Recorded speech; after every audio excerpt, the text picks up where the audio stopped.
We don't have the First Amendment in this country. We don't have a country. We don't have anything. Period. Roger Simon, you were part of the Hollywood elite only to be ostracized. What influence do you think communism has had on Hollywood? Communism has the money, meaning China. The Chinese are very smart about us. We have no idea about them. I was working on the shooting at the Covenant School. The most interesting thing that was revealed was that for the last 20 years, she's been a patient of Vanderbilt Psychiatric. Only 20% of the Jews left Egypt during the Exodus. What? That means 80% preferred slavery. Unfortunately, that makes sense. And not just for Jews, but for the human race. You were part of the Hollywood elite only to be ostracized after your shift in political views. What were some of the big realizations that you had after you kind of shifted? That a lot of people who said were my friends really weren't. And that's a very sad realization to have, actually. I mean, you know, I would hear, for years I used to have breakfast with a bunch of artsy Hollywood types at the farmer's market in Los Angeles, a famous place. The BBC would come to film our table. It was that kind of place, and it was the artsy end of Hollywood. You know, people want to get Oscars. Foreign directors, Bertolucci would come one day. It was like that kind of really, you know, I felt nervous being there because I quite wasn't in their class, but I was admitted. Anyway, after I kind of started blogging around 03, 02, just observing things, and I would get back that Roger's dead. And I stopped going. That's just a personal thing, because these were my friends. Yeah. Writers love to procrastinate because writing's hard. Yeah. So we would all turn up there around 8 in the morning and see if we could make it to about 9:15, 9:20 before we really should go to work. Yeah. So that was a ritual of my life. And the other thing about being a writer is it's very lonely work. I mean, you got to sit in the room and do it. Sorry. Yeah. Anyway, and you know, so this was my social life, not completely, but effectively. Sure. And so that was kicked out of me. That's just the psychological part of it, the emotional part of it. I was also, the phone stopped ringing. Back in '89, I was nominated for an Academy Award. I can say this sounds like bragging, but it's by accident. I'm the only person currently breathing with an Academy Award nomination for adapting a Nobel Prize winner. It just happens to be. For doing what? What did you to know? For a movie called Enemies, a Love Story, kind of an art film, but very good, with Angelica Huston and other people. It's adapted from a novel of Isaac Bashevis Singer, who won the Nobel Prize justifiably, a great writer. Anyway, and I took a lot of his material. I wasn't that stupid.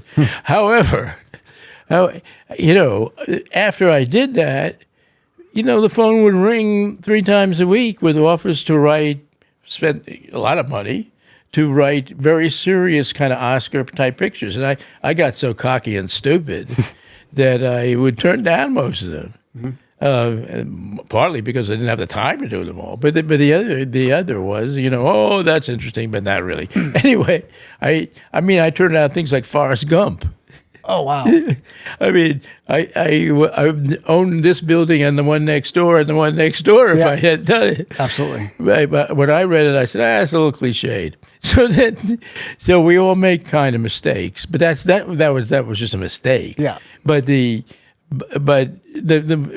long and short of it, the phone just stopped ringing. I mean, it was gone. And at that particular time, I started something called then Pajamas Media, which was sort of the first online media company from a kind of conservative perspective. But we didn't try to do it that way. This is an interesting story. I was teaming up with this guy, Glenn Reynolds, who was you may know, was a professor here at UT in Knoxville in law. Brilliant guy, great guy. Anyway, we started this pajamas media thing. And the reason it was called pajamas media is because some of us had identified the lies that Dan Rather had told about the National Guard papers of George Bush as a lie, because we found that it had been printed on a Microsoft Word that doesn't exist at the time.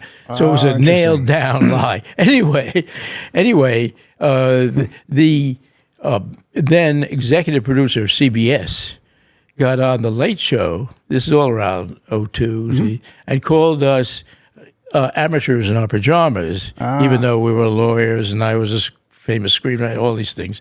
He didn't look us up. Anyway, so we called, okay, we're Pajamas Media. So we started this, he named it, and it now still exists as PJ Media. Nice. I was CEO for 7 years, but I'm not part of it now. But in those early days, we were very kind of idealistic. Why? We were idealistic because we just said, okay, what we're going to do is have writers from both sides, and videos too in the beginning, from both sides of the political divide that was not as bad as it is now, but was already there. And because I'm a professional writer, I said we got to pay the writers on both sides. And so we started doing this, and it lasted about a month. The reason it stopped is that the writers from the left all wanted to be paid more than the writers on the right, because they were there symbolically, quote unquote. The billionaire, there's always a billionaire in these things, who put up the money for the company, I didn't even go to him because it was so embarrassing that they would want that. Yeah. So we became a conservative and somewhat libertarian site. Yeah. But once that was on the internet, and we were the first ones, we started something called PJTV, which was the first of internet political television. In fact, I was broadcasting live from the Minneapolis convention for about 14 hours in a row. I was the host. Oh, nice. I'm making an ass of myself, but it was fun. Anyway, that precipitated my being even more blackballed in Hollywood. Wow. And to the extent that I had a note in my mailbox that I'll never forget. I lived in the Hollywood Hills in an area where lots of people down the street were actors and the usual people that you all know. And I opened my mailbox, and there was a scroll on a piece of paper, "We know where you live." Oh, man. So, but it took me many years to move to Nashville. I should have moved the next day. But so that's what I learned from that experience. And after that, the phone didn't ring and all of that. Nowadays, there's a separate industry evolving of conservative filmmaking, principally Christian. That's pretty good. I mean, in the case of Mel Gibson, it's more than pretty good because he's a great director. Most of the stuff is, I don't like to say this, but it's fairly mediocre as filmmaking. But then again, Hollywood, what it's doing now, is very mediocre too. So it's not that much of a fault. The problem with people on the right is that they haven't had a lot of practice in the arts. Interesting. And here's one of the interesting phenomena was that a couple of occasions, because I had run these companies and because I had made movies, several, including with Richard Pryor and other people, Nice. I was offered the chance to head up a movie company on the right, or so-called right, let's say a centrist movie company, because I don't believe movies should be that propagandistic. Yep. And I immediately said yes in every case. And because what fun. And then never showed with money. They never showed with it. And I came to this conclusion that people on the conservative side, the fat cats, the billionaires and so forth, they're delighted to put their money in the Philharmonic in whatever town they live in, have their name in the lobby there, in gold. But Beethoven doesn't need any help at this point. That's right. I mean, I love Beethoven. You love Beethoven, but he doesn't need help. People that need help are the ones who are walking around trying to make a movie now. But that's what happened.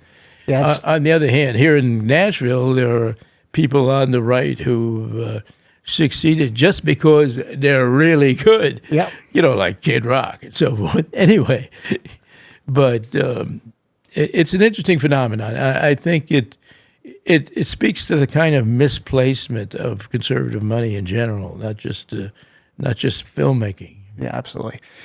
You've written a number of acclaimed novels and screenplays, one of which, as you said, was nominated for an Academy Award. How did you get started in writing? I think it was always in my blood. I grew up in a family. My father was a radiologist, a fairly prominent radiologist who treated the Hiroshima ladies. Oh, wow. So when my first dealings with Tennessee when I was around 7 is he would be flying down monthly to Oak Ridge because, you know, he was considered an expert of what nuclear weapons would do to your body. So I grew up around physicists, and when I was around 12, I thought that was what I had to be because, hey, well, that's all smart people. I mean, allegedly, I met J. Robert Oppenheimer when I was 3. Wow. But I don't remember. Right. I do remember Isidore Rabi, who was a big character in the Oppenheimer movie, if you saw it. Anyway, I started to realize, however, that my gifts were not in that direction, to put it mildly. And also, though, everybody in my family wanted to be a writer, but none of them could do it. And I just started writing when I was 16. And I published my first novel when I was 21. I mean, I went to the Yale Drama School. Everybody hated me because I was the first one to get published. Oh, nice. I think that it's not because I was especially good. It was because I had fear. My father always wanted me to be a doctor, of course. I had fear because you wouldn't make a living as a writer. Right. That's what they say. So I had a fear I had to prove it fast. Yep. That was awesome. Fortunately, I did. But it's, you know, in every career of a writer, it goes like a sine wave, you know. And mine certainly did. I mean, to this day it is. I mean, the last 5 years I spent as the editor-at-large of the Epoch Times, which was a very successful paper, publishing everything I wrote, and they started not to publish it. They started censoring me and other people. I can't get into this thoroughly because there's going to be litigation. Wow. But that's why I had to leave. If you're at my age, which is now 80, you don't like being censored. No. You don't like being censored at 30. Nobody likes being censored. I mean, censorship is awful. Anyway, we believe in the First Amendment. Yeah.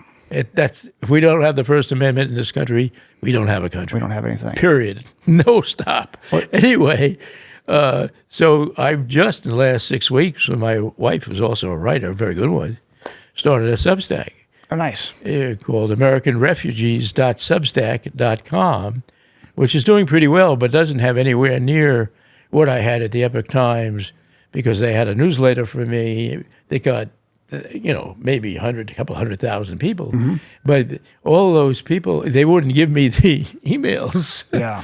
So I'm now, and I hope listeners to this show have a look at it, at AmericanRefugees.substack.com. Yeah. We named the Substack after my latest nonfiction book. Most of my books have been fiction, but I've written a few nonfiction, which is American Refugees, and is about the experience of the people who moved from blue states to red states, which is ongoing in the society. And if Kamala Harris wins in November, it's going to explode. Well, we're talking about the First Amendment and censorship, and it really seems like it's gotten bad the last, 4 years. But I remember, so I worked on a couple Ron Paul campaigns back in the day, and he really got me motivated to get more involved in politics. And, we were talking about the spying that the NSA was doing. There were a couple whistleblowers that had come out. And so when Edward Snowden finally came out, I was like, yes, we were called crazies for so many years, and that came out, and now everybody could know what was happening. And, I guess it was 2013, 2014. And what upset me about it, I actually got less involved in politics after, was the public's response. Nobody really seemed to care. Why do you think that is? Well, part of it is human lethargy, unfortunately. But I have a two-part answer to this. But the first part answer, I learned as a Jew very recently, because it's something I didn't know. I've become more religious. And the rabbi told me, and then I checked it, there is the most famous Jewish scholar, really, other than Maimonides of the Middle Ages, is a man named Rashi. Wrote unbelievably reams of commentary on the Talmud and all these things. He said only 20% of the Jews left Egypt during the Exodus. Now, when you think about it, they go, what? That means 80% preferred slavery. Now, I think, unfortunately, that makes sense. And not just for Jews, but for the human race. So that's part of the reason, if you can extrapolate, why people sit by while something as important as freedom of expression is annihilated. And the other reason in our culture is the educational system, which has been so bad for so many years, didn't teach anybody that was an important thing. They were taught that things like CRT and that a girl could decide to be a boy when she's 7 years old, or vice versa, are important words. Freedom of expression, that's old-fashioned stuff that was in the Bill of Rights. I mean, you ask the average seventh grader what's in the Bill of Rights, you'll probably get a pretty, you'll get no answer whatsoever. And so you're asking people to defend something they never heard of. Yeah, it was disappointing. I was watching a video that I did in 2012 where I was talking about what we had at risk in the future if this didn't get under control. And so the last 4 years have been just oh my gosh. I kind of for a minute thought I was wrong, because I got out of it. After the Edward Snowden thing, I lost a lot of motivation with it. And, I thought, okay, well, maybe I was just over-exaggerating what could happen. And then, COVID came out and the censorship was on a whole other level. I got shadow banned off of Instagram. I got taken off of YouTube. Sure. I mean, it happens. I was banned on Twitter for years, and now I'm back, but I don't even like to go there. I feel like, yeah. It's the real question about is social media good or bad? It's a very mixed bag. I would agree. And the algorithm is driving thought and confirmation bias, and the algorithm might be the most dangerous thing that we face for freedom for society right now, because it's programming. It's like confirmation bias, programming. What do you believe? Confirmation bias. See this. It's very dangerous. Well, yeah, I've watched it myself. It's kind of interesting. Google, I think, is the most dangerous of all, because it rules search to the extent that I use it and I hate myself for using it. But I've noticed this very funny thing. Because I was an early adopter of the internet, very much so because of starting PJ Media way back then, if you typed in those days the name Roger by itself, I was number 6. Number 5 is very obvious. That's Roger Federer. And Roger Waters was an awful person, was up there. Now you type, I don't think I appear. Yeah. I mean, and that's all not. I can't keep up with any of these people. That's part of it. But the other part of it is, you see how you are.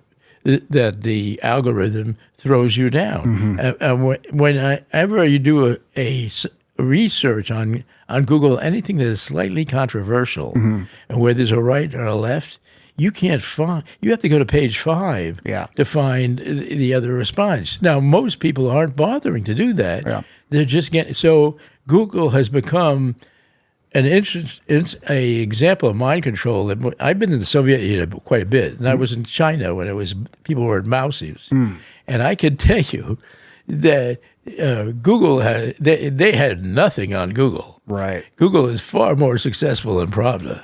Yeah. It's just getting people to know and understand it and care. You're talking about the 20%. Yeah. I don't think that most people really care. What about depressing when we say that? I mean, I'm sitting there. Yeah, you're right. You're right. I mean, yeah. It's not a pleasant thought. And No. The other thing is, I think you understand this, having watched some of your stuff, and also, I think it behooves people who have a microphone or a pen, whatever you want, to be positive. Yep. I mean, because if you're negative forever, it's a self-fulfilling prophecy. Well, that is part of the goal. Is like, when talking to people, say I don't think most people care, but also having a message of hope, which was interesting on the debate last night. Exactly. I don't really like Kamala, but she had a message of hope. She was positive. She threw out a lot of lies, but Trump took the bait, hook, line, and sinker, and made a fool of himself, in my opinion. Yeah, I mean, Trump is an enigma. I mean, I'll vote for him because his policies are 100 times better. 100%. But and another thing to give him as a positive is that very few people have the energy to do what he did. Right. I mean, it takes at this point in history someone with that kind of energy to turn the boat around. Yeah. I mean, because the boat is going over the cliff.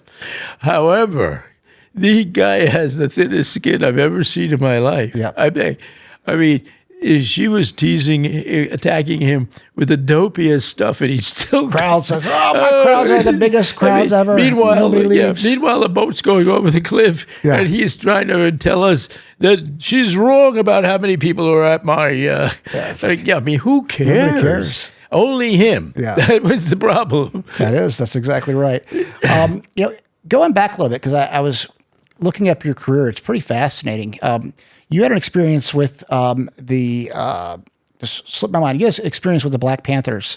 How did that experience with the Black Panthers shape your ideology and activism? Well, that's a very interesting story because we're going way back, obviously. 1970s. Yeah. Early 70s, really. And I was a young writer trying to make it in Hollywood and writing my early detective novels, which were kind of left-wing, but not, when I look back on them, not all that left-wing. But they were probably more Kennedy style. But they were fairly successful. But in those days, I lived in an Echo Park district of Los Angeles, which is working class, a lot of Chicanos. I knew a lot of people from the Berkeley student movement. I was friends with Tom Hayden. I can give you stories about having been in Tom Hayden's house with Jane Fonda, where she ostentatiously pretended she was doing the laundry. I saw hypocrisy like people ask me why I really changed, is that my hypocrisy quotient had gone through the roof. Anyway, but back to the Panthers. So I knew some of them from these meetings, and those were the days they ran something called the breakfast program, the Black Panther breakfast program, which was fairly propagandistic, which was, the poor kids in Watts and South Central, they would give them breakfast and a little Marx at the same time. Okay. So they would show up in my house at 10 o'clock at night. I had little kids myself, one of them anyway at that time. And, hey, Roger, and they show up with about 6, 7-year-olds, and 3 Panthers or something like that, Some of these people were well known, in the Panther ideology. And they'd say, how about some money for some breakfast for the kids?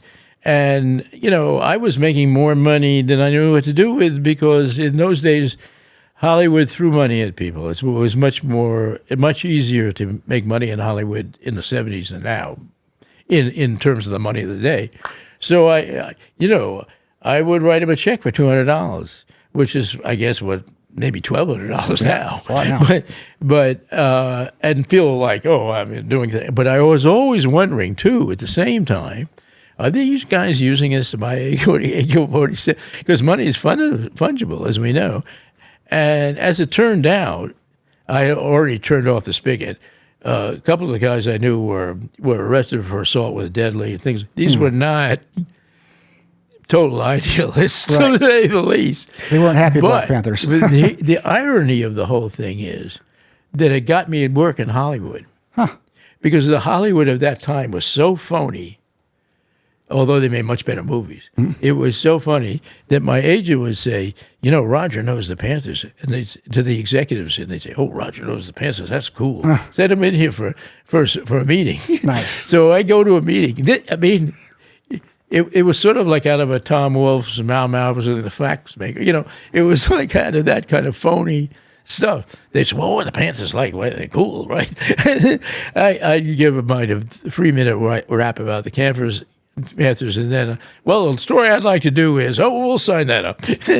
So it worked. That's when I look at it, it's so awful, and so. But it drifted away after a while. This was the period of the baby moguls at Universal Studios, all of whom espoused left-wing ideologies while driving around in Mercedes, and they didn't have Teslas yet. Right. But that stuff has been going on in Hollywood since I was there. It's always surprised me that Hollywood is so far left, because you got a bunch of wealthy people. It's really not about giving back. It's about image and how cool you are. But there, I guess there was virtue signaling. Always. What's that? Before my time, it was not really that way. Because the original Hollywood, remember, was formed by 3 or 4 guys that lived within 10 miles, 20 miles of each other in Poland, who came in, the Warner Brothers, those people. They all loved America. America made them rich for one reason, but they did love the American idea. And the early Hollywood movies, like Yankee Doodle Dandy and all those things, they were phenomenally pro-American. It was just the later generations, the post-war baby boomers, that turned high. There was, now that I put a gloss on it, there was always a communist element. Yeah. If you read Ron Radosh's terrific book, Red Star Over Hollywood, it talks about, this again was slightly before my time, how there was a playwright named John Howard Lawson, pretty good playwright, but a communist, who everybody who was in the party and a screenwriter would submit his or hers script to Lawson before they gave it into the studio. So Lawson would vet it for the proper politics. Now, Lawson was very smart, so he did not, the idea of the script was not to have everybody yelling, "Workers of the world, unite! You have nothing to lose but your chains." Or so. It was to do that kind of stuff subtly, and so that infected that started some of it. And the other part of it is guilt. People in Hollywood, they're making fortunes for doing what everybody does in the 3rd grade. They come on and, I'm going to put on a show for my parents. But they're doing, at 30, they're getting paid $20 million a year. It's a real disconnection. Yeah. I worked with extreme examples of that, like Bette Midler. She's so extreme. And I've worked with a lot of these people. Some of them are terrific people and don't do that kind of BS. Sure. Angelica Huston, great. And also a terrific actress, as everybody knows. But some of it was, my head would spin. Yeah, especially now. Well, now they're not doing the work. Yeah. Now it's just that. Angelica Huston is a different generation. That's what, she was a real artist. Yeah. Yeah, it's changed. It has changed a lot. I mean, what influence do you think communism has had on Hollywood, and do you think that there maybe have been people put in place to spread that type of propaganda? Well, communism has the money, meaning China. Mm-hmm. And so I think starting maybe 15, 20 years ago, it drifted over to making movies for that audience, which was the biggest audience. Mm. And it started to affect all the bigger action films tremendously. I mean, at that particular point, there was an art film thing coming out of China, too. It was sort of interesting. They were making movies like Red Sorghum. They were not communist movies. They were more, movies of kind of sociological movies of the life of a peasant that were real and good. But there was also the whole huge propaganda. And the Chinese are very smart about us. We have no idea about them, but they're really smart about us. Yeah. And they knew that the important movies to infect were those big action movies that 16-year-olds are going to and that everybody goes to all summer, Marvel film. All those films, the villainies, even to the extent of that Tom Cruise movie, the Top Gun, the most recent version, you don't know who the villain is. Yeah, yeah. I mean, somebody could be Iran, but you're not sure. They never used the word. So the whole thing has been reshaped for that. Money talks. Yeah, money definitely talks. And, from the outside looking in, and I haven't been in Hollywood or anything like that, I see it as very fake, and fake in the way, fake but strategic, as in what they're saying, a lot of times they don't believe, but it's strategic in that it's meant to influence society in a way that isn't necessarily beneficial for the United States. I couldn't agree more. And it's not just Hollywood, it's the media too. The media do the exact same thing. Yeah. You looked at those guys, the man and the woman from ABC at that debate last night. What were they really standing for? Well, obviously, they were tilted so far to Kamala that it was comical almost. Yes. But why do they do that? What are they really thinking? What do they really think? Do they think that her policies are good? No. You're saying no, and I go saying the policies are absurd. Yeah. So they're trying to. I think it's all engineered toward preserving their own wealth, power, and creating a kind of globalist society, which they envision themselves to be kingpins in. Yeah. Well, it's really smart when you think about it. Like, pretty much everybody in the media is on the left. I mean, there's obviously like Fox is not, but the rest of the media is very... Well, Fox is equivocal because you got the management of Fox is not some of their, Maria Bartiromo. They're people behind the scenes, and you see them all. I think that these days Newsmax is a little bit more better, but yeah, Newsmax. I haven't watched much of it, but there's some other ones. I mean that are conservative type outlets. But I'm saying, for the most part, mainstream media is on the left, and watching them last night, it was subtle. Like, my girlfriend's not involved in politics at all, and we're sitting here watching it, and it was influencing her. And I'm having to walk through like, hey, babe, this is first of all, what she said isn't true, and I'm like trying to break it down. But and I'm thinking about her for somebody who doesn't have big interest in politics, and she's trying to learn from the debate, et cetera. And it was influential yesterday. It really was. That's a scary thing to hear. It is. Because you got up close personal how it works on them. Yeah. And my household, my wife and I are very much in sync on these matters. Sure.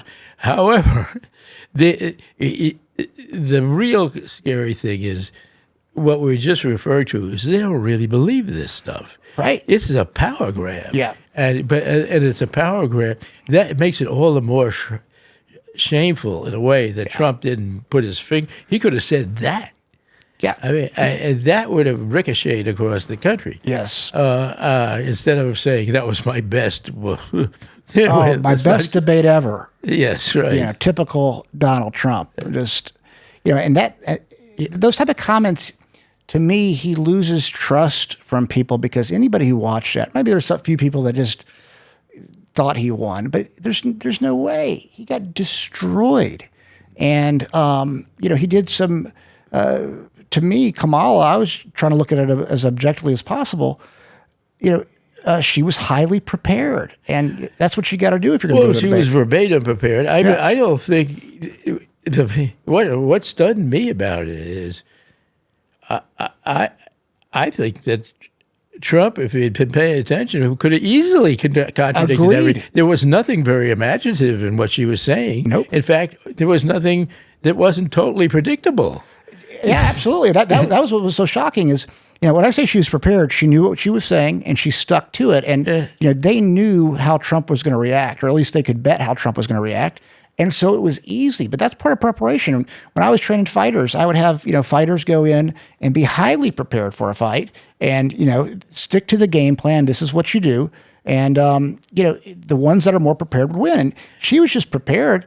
If Trump would have had the same prep as she had and actually listened to the people around him, he could have picked her apart. But he got, you know, it was cringe.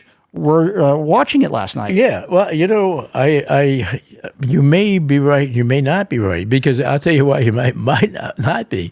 What you were watching was Trump's thin skin. Mm-hmm. I mean, it's not like he doesn't know these things. Right. I mean, he says them all the time ad infinitum in his speeches. Yeah. So it's not, none of this stuff was mysterious. Mm-hmm. This is so, that's what made it so crazy making.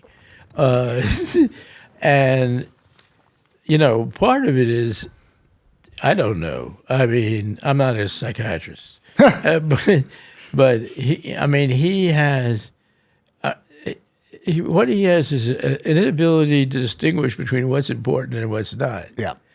And I don't know if you could prep a guy with that. Yeah, well, I mean, you can remind him of it. Right, Yeah, he said, don't fall into the trap.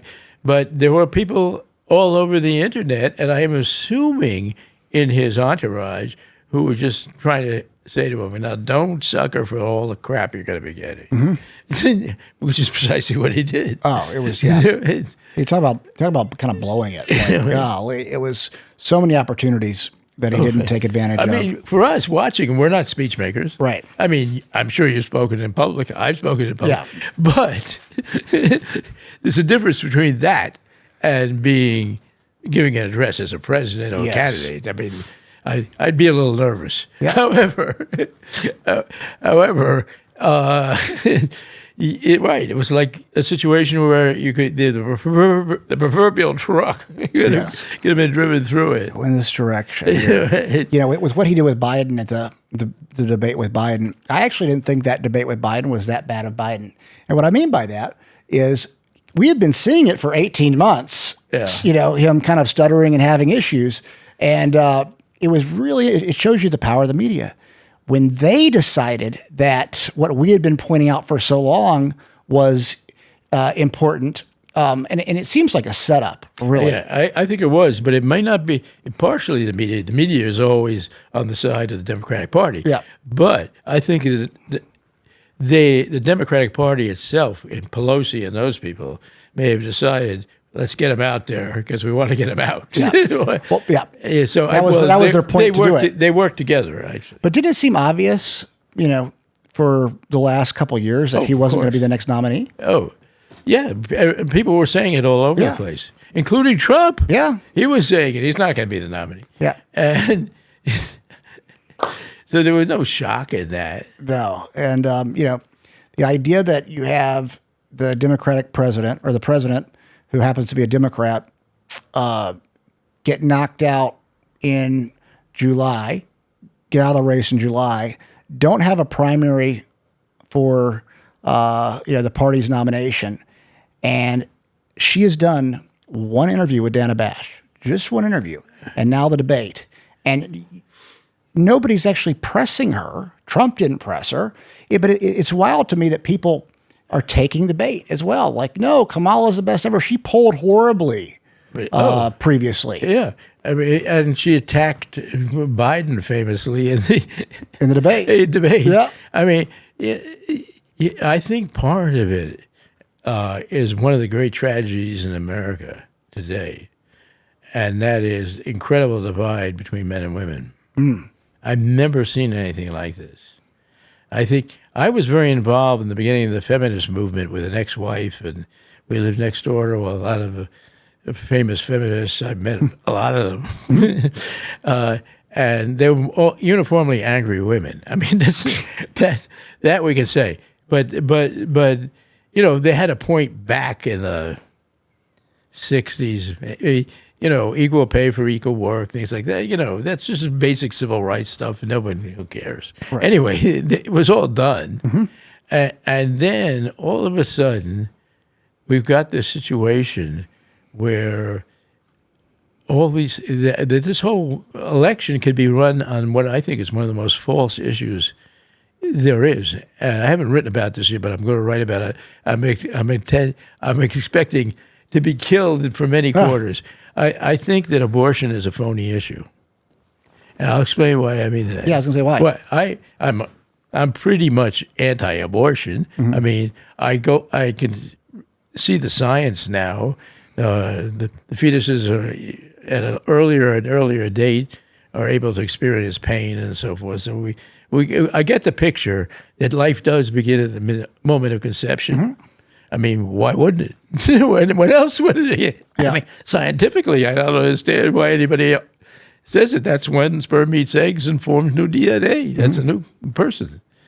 But so I'm not for abortions.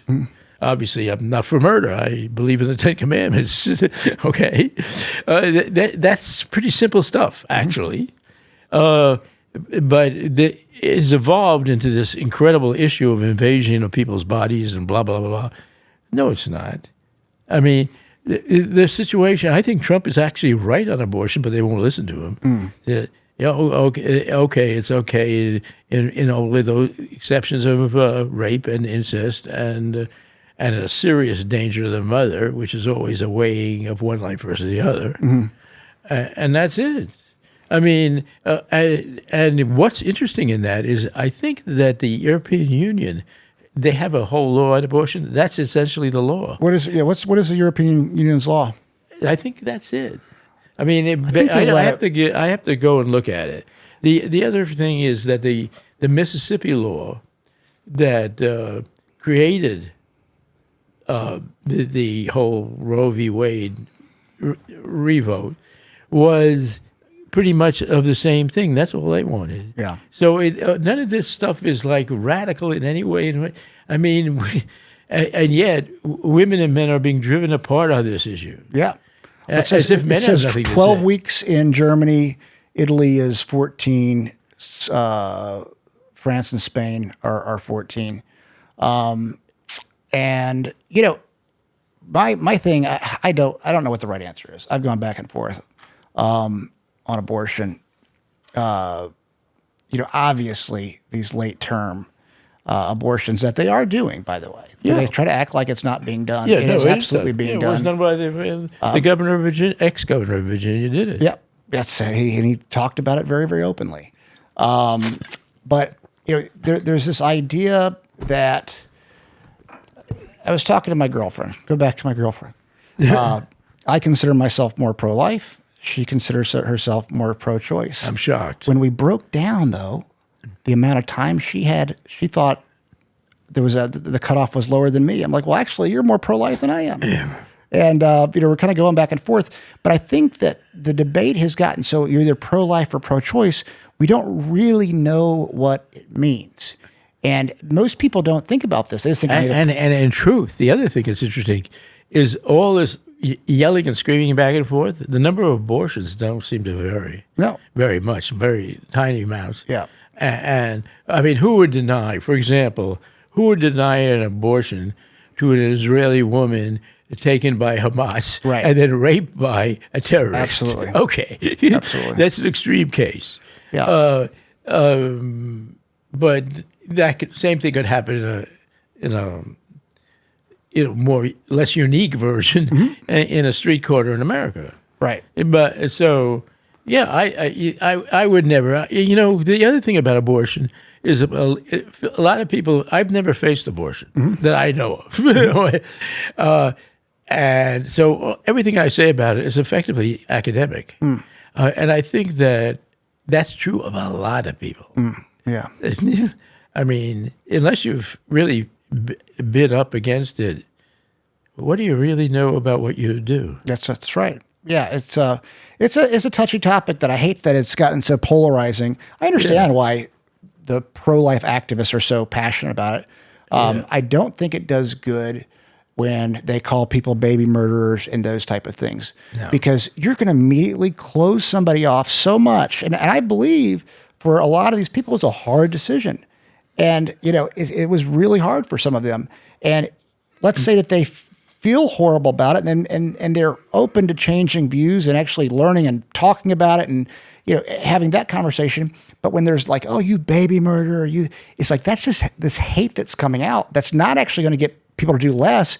It's going to make more people emboldened to do it more and more. I hate to say it because on this issue, I'm very libertarian, which means I don't think it should be in the government, period. Yeah. I don't think marriage should be in the government. Yeah. I think people's as much of people's private lives are in their hands, it should be in their hands. I mean, it's funny. I'm not saying as that a former Paulist, right. I could see that you probably agree with that. Oh yeah, no, absolutely. I've had funny thoughts. I'm like, oh, what if you do like a 5-year contract with a little contract extension here or something? I'm not really. I'm going to get married, but I've kind of played with different ideas on how would this work if you sign a 3-year deal with your wife. I'm a Christian too, so I mean it doesn't work in that. But I'm just thinking of different ways in society that could be creatively done. But no, I don't think that the government should be involved in marriage. I don't think that the government should be involved in education, Department of Education. I would want done. I don't think they should be involved in a lot of things. On a local level, I'm more liberal. I think in the cities is where you can do the most for the people. State level, I'm more Republican. National level, I'm more libertarian. And I wish more people would at least consider thinking like that. Not saying that my way of thinking is the right way, but instead of just being you're either this or you're that, and it's because it doesn't. We can do the most for the people around us that are closest. So if there is government involvement that needs to happen, I think it should happen at the local levels. Get involved in the schools. Get involved in the planning and those type of things. But this one size fits all. You got to be a Republican. Or you got to be a Democrat. It's just like I don't want to be a part of that. I don't either, as a matter of fact. But I don't want to be an independent either. Right. I think independents are the biggest phonies. No, yeah, why is that? I mean, you listen to these independents on the radio sometimes. They're really funny to hear. First of all, almost always they're totally low information. So they don't know, they don't understand the issue at all. But what you start to realize is a lot of them want to be independents, so you pay attention to them, so they will make their decision at the last possible moment. Right. So you pay maximum attention. Yeah. So I'm thinking, I was thinking about that last night watching the debate, because I was wondering, how many people out there haven't made up their mind how they're going to vote in this thing?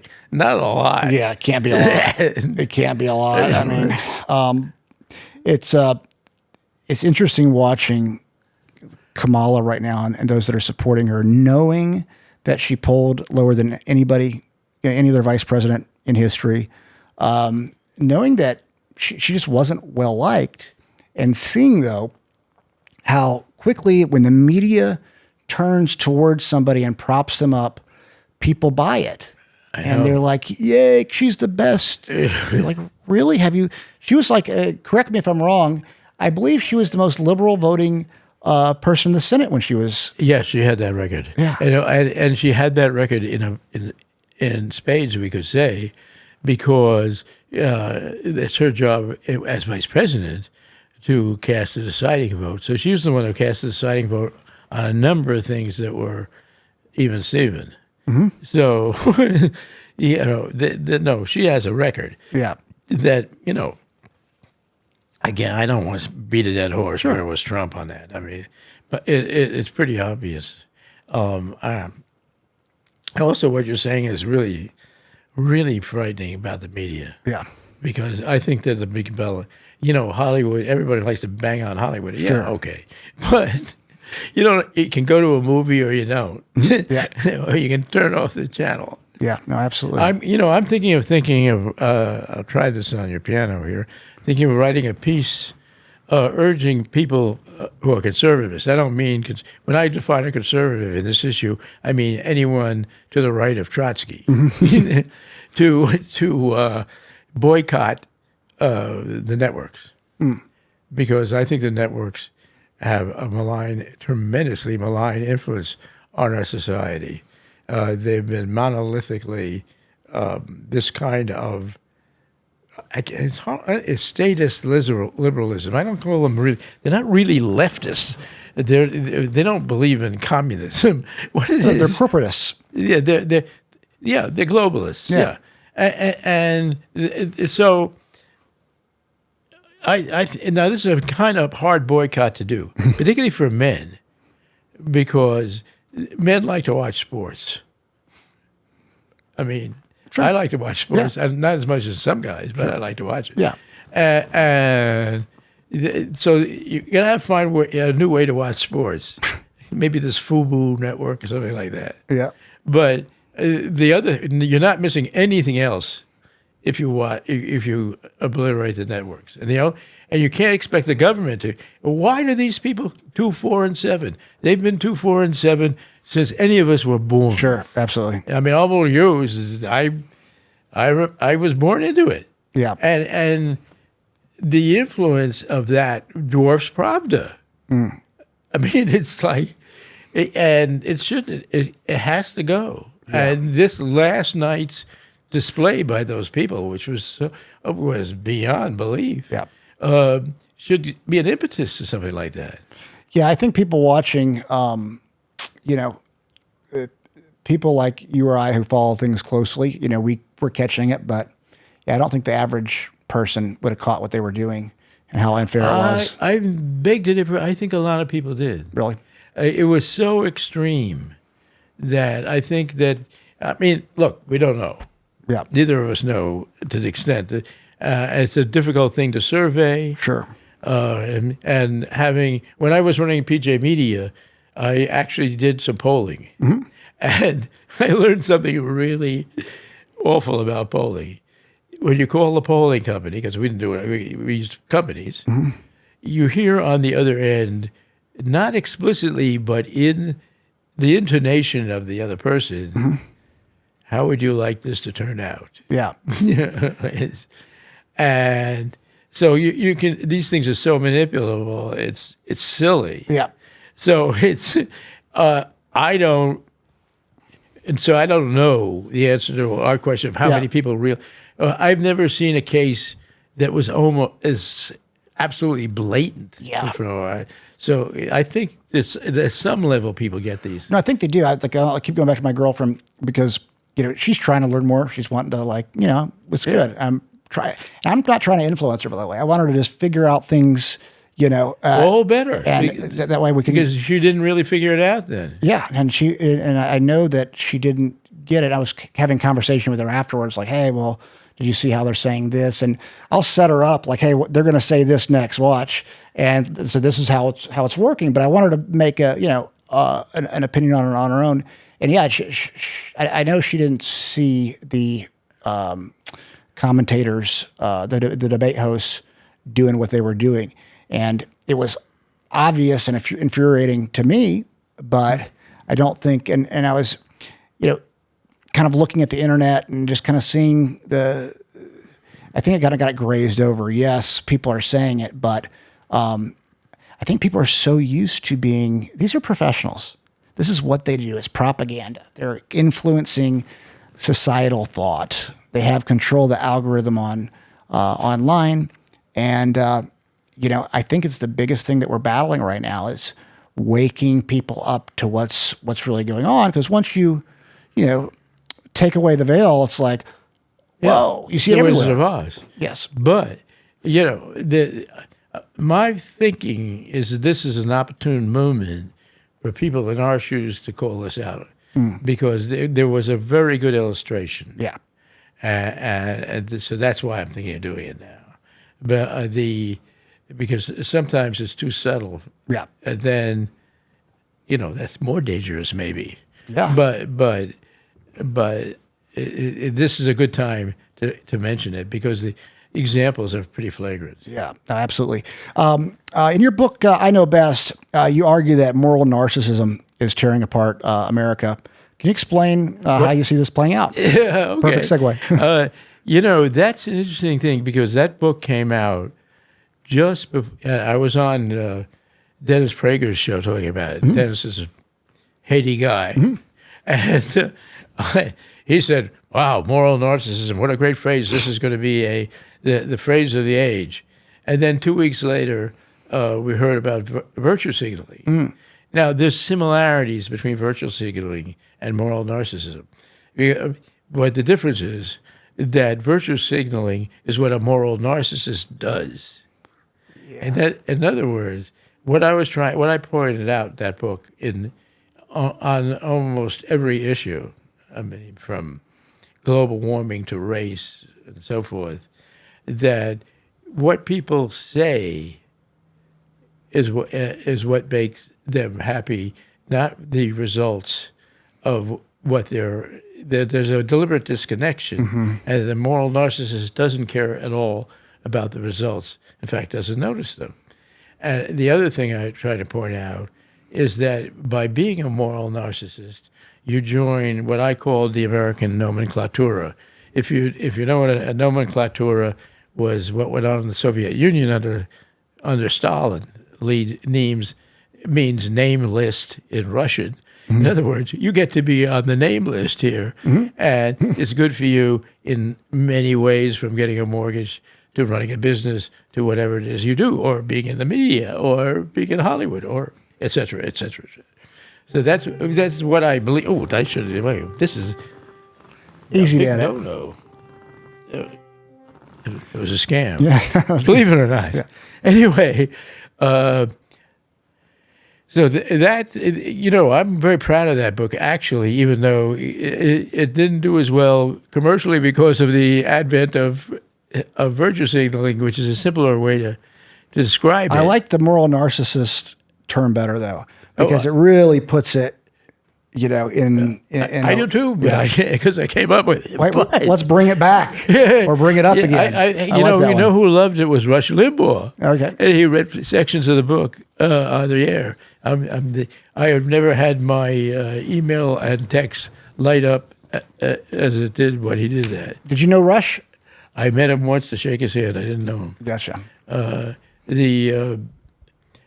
But I think he was a remarkable person, because he did what we miss in Trump. He was never, he always kept things at a kind of humorous, low-key level where you could see his eyes rolling. Yeah. And he was a real genius communicator. Yeah, he was. He was a beast. He was a beast. He pushed initially more of a, what would I call it?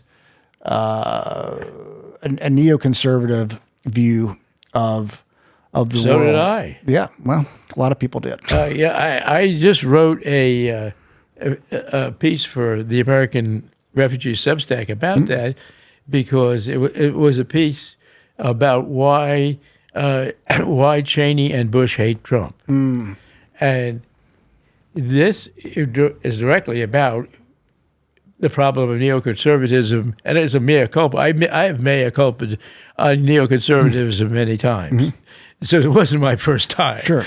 Because I realized long ago, although not perhaps as quickly as Trump, that the enterprise of the Iraq War was a big mistake. Yeah.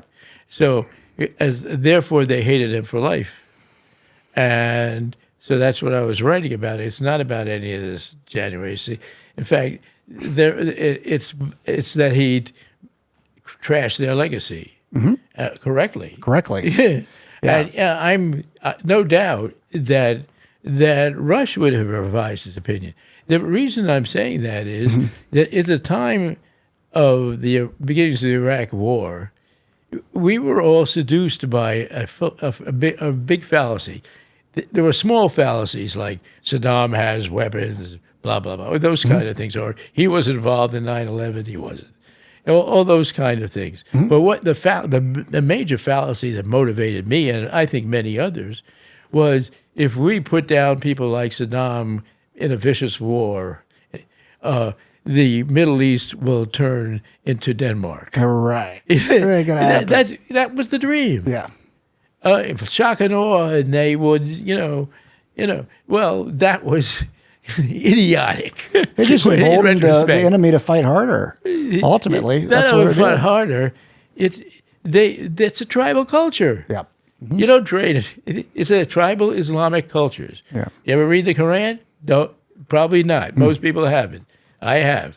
But anyway, it's all there. Yeah. And the idea that something like that is imbued into tribes at birth, virtually, Yeah. I mean, from, very little young age, is going to be changed because some gringos come over with bombers is crazy. Well, I wonder. I believed it for some reason. Yeah, well, no, I mean, a lot of people did. And, it's. On both sides of the political absolutely. Well, what they did in Kuwait in the early 90s, they put that girl up in front of Congress saying that she had seen the babies, taken out of the incubators and slaughtered and this and that. It turned out to be like the ambassador's daughter. Yeah. It was complete propaganda. They lied us into that one too. Yeah. And so, you look at these instances, I kind of wonder, I ask the question sometimes, I wonder if the neoconservative movement is more dangerous than ISIS to us. Because they can get us in a lot more trouble if someone doesn't have that philosophy of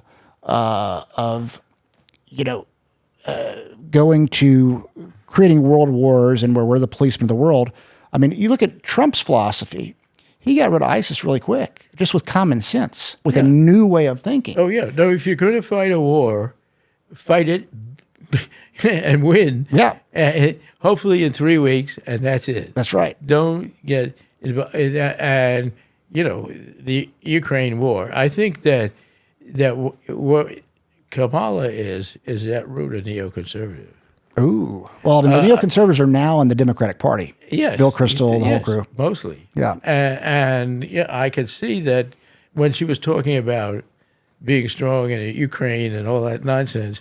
I spent a lot of time in that part of the world. I've been in Soviet Union a couple of times, and I was, on these writers' exchanges and stuff. And I was down in the Crimea. When I was in the Crimea in the 80s,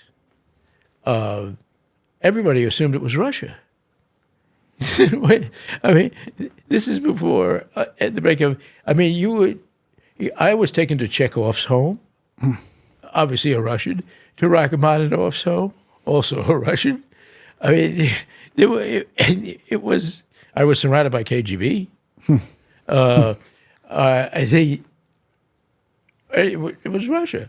I mean, and they asked me. They're always trying to corrupt you. They asked me if I wanted to go to Odessa, which is technically Ukraine. I didn't go because I wanted to get home at that point, despite the fact that I had family that came from Odessa, but. That whole part of the world goes back and forth constantly. I mean, since prehistory. Yeah. I mean, in that sense, when Putin was on Tucker's show and created that big consternation, he was partly correct, I think. I mean, his vision of history, of course, was history according to Putin. Yeah. However, it is true that part of that world flip-flop, yeah. Whatever. And, the difference between Ukrainian and Russian, and I mean, they all speak both. Yeah. So, there's so many outliers in this story that we don't know about.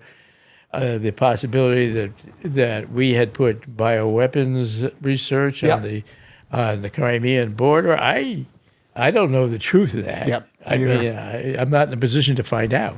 Yeah. But they're when you listen to Kamala, she's just buying party line nonsense, and who knows what she even knows. Or even believes. Exactly. It's like what it's hard to even tell. It's that's what's kind of refreshing about Trump, because he's prone to a lot of exaggeration, but he at least says things that his gut is pretty. That is the best part of Trump, is his gut. Yeah.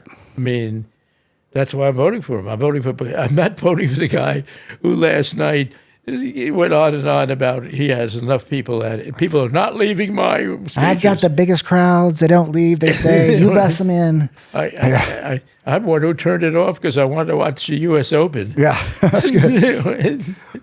You mentioned the American ruling class uses crisis to control. Give some examples of that. Well, what came? The biggest ever is COVID. I mean, COVID is probably, RFK Jr., who deserves knighthood for pointing that out. But so do a lot of people. I mean, there were a lot of people on the Epoch Times when I was working there, Robert Malone, and those people were doing fantastic work. I mean, it was so evident that we had this experience of some friends of ours from Bolivia visiting our house in the middle of it here in Nashville. Mm-hmm.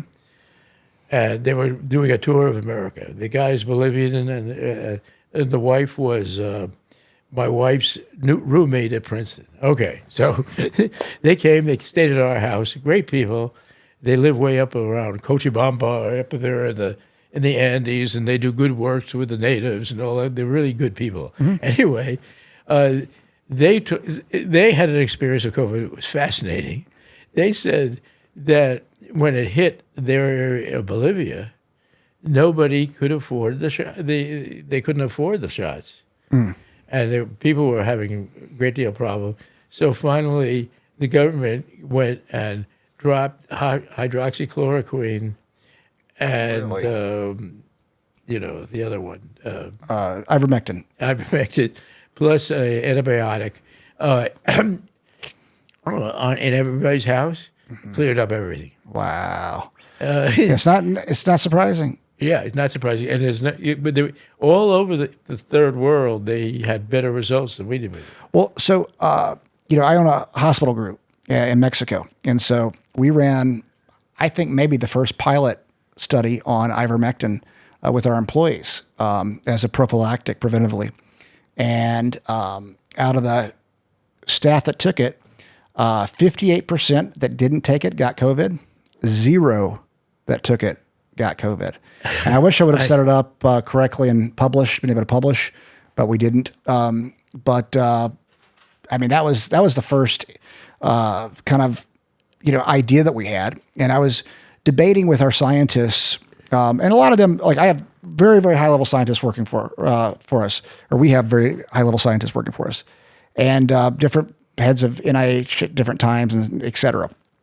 And we have different views, but we debate healthily like it should be done, in my opinion. And so one of our scientists and I were going back and forth on ivermectin for like a year, via email, healthy conversation. I would send him an article, he'd send me an article. And he had sent me an article of a meta-analysis of ivermectin. And there was a pharma PhD, so a pharma doc and PhD, that he had forwarded me his email. And he said, basically, that this evidence is so big that he thinks that the hospitals will be sued for not allowing it. And so when Michael sent that to me, he's like, hey, just check out what he said. And Michael was kind of moving his position. About a week later, Joe Rogan got COVID, and the media just clamped on it. The mob went after ivermectin. Later, you had Cochrane did a meta-analysis that said they actually didn't say it didn't work. They said there's no evidence that it does, which is different. And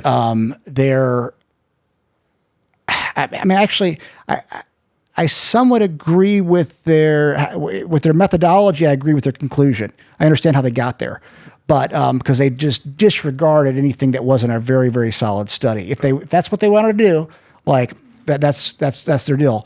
But it was so politicized, and there was overwhelming evidence that ivermectin absolutely did work. A lot of the studies, there was one in Nashville that was NIH funded it. I think they gave Vanderbilt like $70 million, something crazy. I'll have to go back and look exactly what that was. They were doing it with Duke. And during the study, testing ivermectin, large patient cohorts, during the study, they changed their primary endpoint at the end, or in the middle of the study, primary endpoint at the middle of the study, and showed it didn't work. If they would have stuck to their original primary endpoint, it would have showed that it was effective. And so we saw a lot of that. Well, my personal experience of the whole thing was that at the very, very beginning, I took the shots. Mm-hmm. The reason I took the shots because I'm a reporter, among other things, mm-hmm.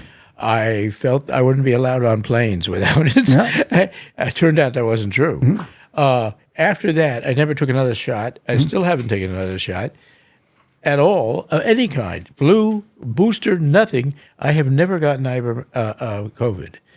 I did do one thing. I have also not had a cold in 3 or 4 years. Mm. I mean, I've been just amazingly healthy. There's a wood here. Yeah. But I did do something. I took what's called the Zelenko protocol. You may have heard of that? No. Well, a doctor in New York State named Zelenko. Oh, I do remember him now. Yes, a rabbi who lived with a group of Hasidim up in New York State. They're pretty insular, and he noticed that the people were getting COVID pretty seriously up there. But he didn't trust the shots. He's a very smart guy. Did a lot of research, and he came up with a protocol. The protocol was zinc, quercetin, vitamin D, and vitamin C. Makes sense. Those things together. You can find them on the internet now as Zelenko pills. Mm-hmm. Anyway, I started doing it. I never got sick. Mm-hmm. Nothing. And there have been reports that it's actually good for cancer, all kinds of stuff. Well, yeah, if you're vitamin D is a major. Yeah, it's a major component. Yeah. And quercetin is the thing that lets the zinc into your cells. So, but we've been lied to about health, and one of the big villains is, of course, Vanderbilt. Whoa! And I came. One of the things that I got censored in the Epoch Times is related to that. Mm. I was working with Michael Patrick Leahy when we came up with a lot of stuff on the shootings at here at the school, mm-hmm.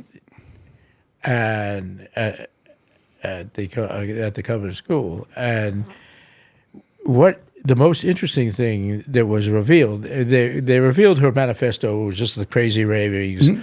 of an anti-Christian, anti-human nutcase that you would expect her to be, to go shoot 6 people. Mm-hmm. So it's totally unilluminating, or 90 pages of just madness. But what was interesting was that for the last 20 years she's been a patient of Vanderbilt Psychiatric. Mm-hmm. Now there's a law in Tennessee, as in I think almost every state, but mm-hmm. vast majority, that if someone is a patient and they say they have violent fantasies toward themselves or someone else, mm-hmm. it is supposed to be reported to the police. Mm. This woman did it numerous times, and the Vanderbilt Psychiatric never reported it to the police. We've got 6 dead people. Now, why didn't they report it to the police? I have a very big theory on that. It's not a theory. I'm pretty certain that's what it is. They were administering all kinds of drugs to her to do with making her content with her transition, which was female to male. Mm-hmm. It's incomplete, all the drugs she gave her, they mm-hmm. gave her, including what's notably incomplete, and some people say they never even checked, was the amount of testosterone she'd been taking. Mm. It is my contention, and I believe this is so, and I'm not a scientist, I'm just the layman of laymen, mm-hmm. although I did grow up around them, Yeah. is that since the human body is known to have some 30 trillion cells, we look at each other, oh my God, it's hard to conceive of that. Yep. Almost every one of those 12 is either double X or XY denoting female and male. That's what those cells do. If you take a number of drugs that are aimed at overcoming 30 trillion cells, at some point, you may be putting your body on tilt. Oh, yeah. Like a pinball machine. And there's been a lot of apocryphal information connecting transgender people to violence across the country. And the left does not want that known. Yeah. Because the essential thing that they are looking for more than anything else is the death of the family. Yep. That's and right. This is it. The transgender movement is right at the heart of the family. Yeah. And the fact that they don't research this, the people at Vanderbilt Psychiatric, shame of them. And I'm a Vanderbilt patient. I mean, you know, we're all trapped in the medical situation where if you have a serious problem, I had one. I had prostate cancer. I had to determine how do I want to have it treated. Yeah. I have medical family, so I called all over the country, and it turned out the guy here in Vanderbilt they thought was the best. Oh, good. So I went with him, Yeah. and he did a good job. So it's not like I don't respect good doctors and my general practitioners and Vanderbilt doctors are very good, but there's a lot of infection in the system, and it was outed a year ago, I think, something like that, when some woman there made a speech bragging how much money they were making out of transgender operations. Yeah, I remember that. Because once one of those operations starts, you have a lifetime patient. Yeah. Because it never takes fully. Yeah, it was interesting during COVID. Jahangir was the head of the COVID task force in Davidson County. He was a surgeon. Actually, nice guy. I liked him as a guy. I did a couple of podcasts with him, and it was a different podcast than this format. And I was pushing. It was a Nashville Current podcast, so a lot in Nashville. And you know, the second interview that I did with him, I had run the numbers, and I knew I was looking in New York, and in New York, there were, I don't know, at the time, like 15,000 people under the age of 40 who had gotten COVID. And I think there were 2 deaths. And so then I ran the numbers on how many people, what your odds are under the age of 40 to die in a car accident in America. And I was like, okay, well, I have a better chance of dying in a car accident this year than I do of dying of COVID if I get it in my age group. Exactly. And so I brought that up to him. And he's like, I got to fact check you. But I didn't want to make him look bad. But, you know, looking back, because 2020 was a little scary. Like I was almost bankrupted my biggest company because of COVID. We had some cash flow issues that were going on right when COVID started. Like, you and a lot of people. Bad timing.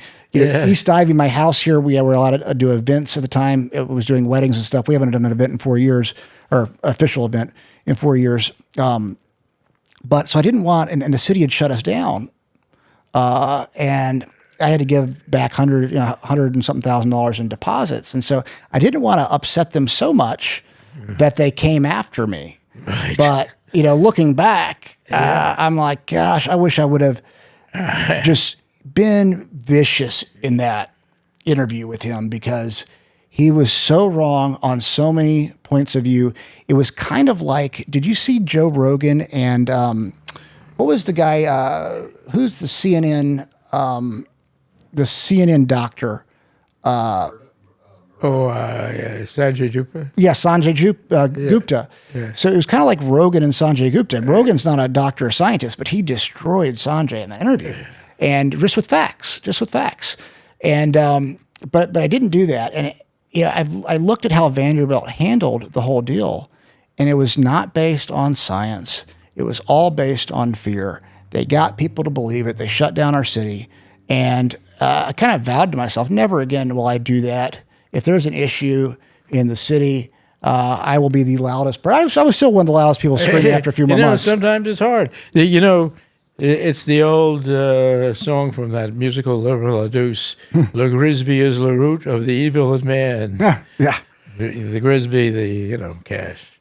I mean, it's so obvious now to all of us that Eisenhower was right about the military-industrial complex and that we are right about the big pharma complex. I mean, they're very similar in certain ways. They are. They operate the same way. And it's really, I had a medical appointment on something very minor this morning before I came over here at Vanderbilt. And, I told the provider, quote unquote, that I had become she was saying, was I taking my valsartan, which is a drug used for primarily for blood pressure. It's also used for other things, but I was originally prescribed for blood pressure, although my blood pressure is super low because I play tennis 3 times a week. Yeah. So I have very low temps. And I said, well, I've become very suspicious about all these drugs that I've eaten. And she's going, well, it's good for your kidneys too. I mean, So is water. We're being sold things, and the layman, that's just me and you. I mean, basically, unless you're a advanced pharmacologist or something, you're kind of at sea. Yeah. So you're forced into this stuff. I'm now looking at my medicine cabinet in the morning, saying, "No, Dad, no." Yeah. And I'm fine. Well, it's good. Well, I mean, a lot of it is if you've been taking stuff for a long time, you can't just stop those type of things. But, people should definitely, if you're focused on health, you should question everything they just prescribe to you.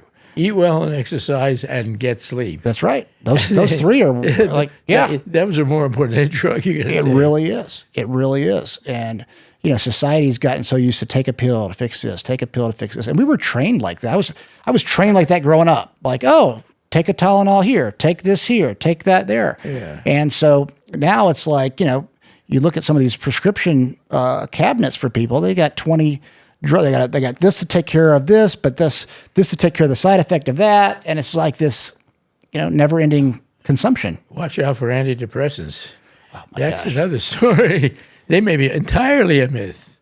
Yeah, I mean, what are your views on antidepressants, in society today? Well, I have never taken one, and I never will. Yep. I know the best thing for me when I'm feeling depressed, if I can force myself to do it, is run around the block. Yeah, that's right. It's totally effective because the chemical reaction is very clear and fast. Yeah. By the time I'm going uphill after about 20 yards, I'm feeling it.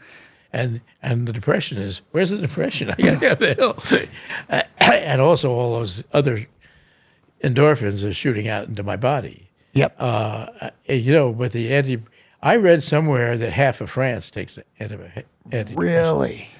Wow. Having spent a lot of time there, I can believe it.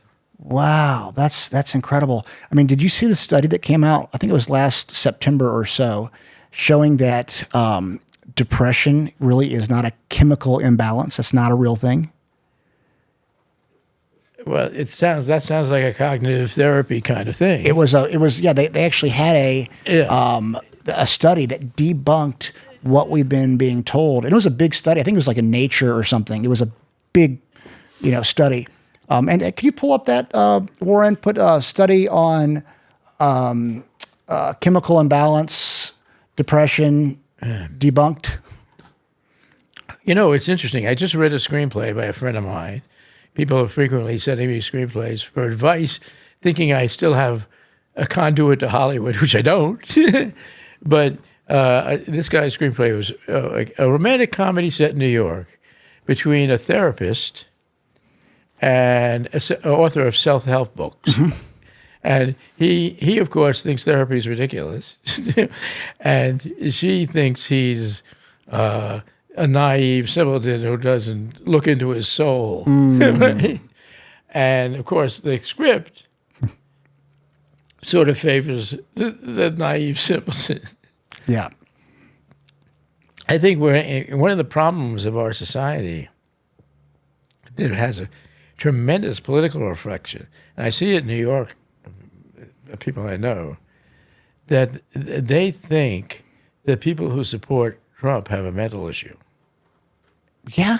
And that is reinforced by the therapy community because they go into therapy and say, I'm depressed at all these things about Trump. And the therapist says, yeah, it's very depressing. Yeah. I mean, that's not exactly what they say, but that's what they mean. Well, my view on therapy, if you talk to therapists, they'll tell you, about a third. I've talked to some good therapists, some people with logical minds. A third of them are good. 2/3 are really bad. And imagine if you've got a bad therapist kind of implanting bad ways of being to be happy into people's minds. And we can talk about issues. It's good to vent and have that type of thing. But if you just live in it over and over and over and keep bringing it up, I mean, you're going to be stuck in this hamster wheel of that issue the rest of your life instead of, being able to move past it. It's very interesting because having been a Hollywood screenwriter, I was naturally in a lot of therapy. There was nobody I knew in Hollywood in those days who wasn't in therapy. Yep. I mean, I worked with Woody Allen, who was the greatest of all therapy patients. It was said I never got to know him very well because he's a very standoffish person personally, but it was said of him that he went to 4 different therapists a week. Now, wow! I can't speak for the veracity of that, but he was obviously therapized up the wazoo, and then he ended up, marrying his. The whole thing is screwy. Yeah. Now, so that gave me a different look at it. I kept more, and so I had a variety of therapists, and I look back on it. I didn't get anything out of any of it, except for one guy who was involved in biofeedback, who taught meditation at the same time as he did therapy. Yeah. And then I had the biofeedback, implants in my ears. Yep, and you can see it. You see when I was in alpha, and that was interesting way to calm yourself down. Absolutely. I think meditation works. Oh yeah. But talk therapy and endlessly ruminating about what happened to you at the age of 6, I'm not convinced yet. Yeah. Well, although I love to read Freud, he's a great writer. Right. Well, you think about what therapy does, in my opinion, is it teaches people how to be a victim to their circumstance. And that's a way to depression. If you're a victim to your circumstances that have happened, I mean, if someone had something horrible happen, molested at 7 years old, you're 25 years old, I can only imagine how horrible that would be for them. But are they going to let that one instance ruin the rest of their life? Or are you going to take responsibility for your life at that point and say, you know what, this happened, it's awful, I'm not going to let it define me, I'm going to move past this. And therapy just tells people, oh, you're okay for feeling that way. And it's almost like it's become virtue signaling in society, or moral narcissism, as you say, where it's like, oh, look at me, I went through all this. But what's interesting about that thing of childhood trauma is it brings us back to the Nashville shooter. Obviously from reading her manifesto plus what we could guess, she was subject to some kind of abuse at the school at a very young age. Okay. This is something that happens to maybe billions of people across the globe. I mean, the amount of child abuse I know you've dealt with it heavily in your pedo stuff, and justifiably, because it's a horrible thing. But it's not just epidemic in Nashville; it's epidemic globally. Absolutely, it's part of the human race. I mean, look what happens in Afghanistan. Anyway, if everybody who was happened to went out and shot 6 people, there'd be nobody here. Right. Exactly. I mean, something happened to this woman along the way, and I think it was the treatments, the drugs, that turned her from your normal, if you can say that, abused person into someone who is a killer. Absolutely. And that's something we should always be looking at. And I don't know where that leads, but I think the responsibility of therapists is to do what the law says. And the minute someone says, I want to shoot my aunt, You better report it. Better report that. Yeah, I mean, it does seem like we're living through like the oppression Olympics. It's like people want to be the most oppressed, biggest victim. I'm the biggest victim. No, I'm the biggest victim. The victim contest. And it's a victim. That's what it is.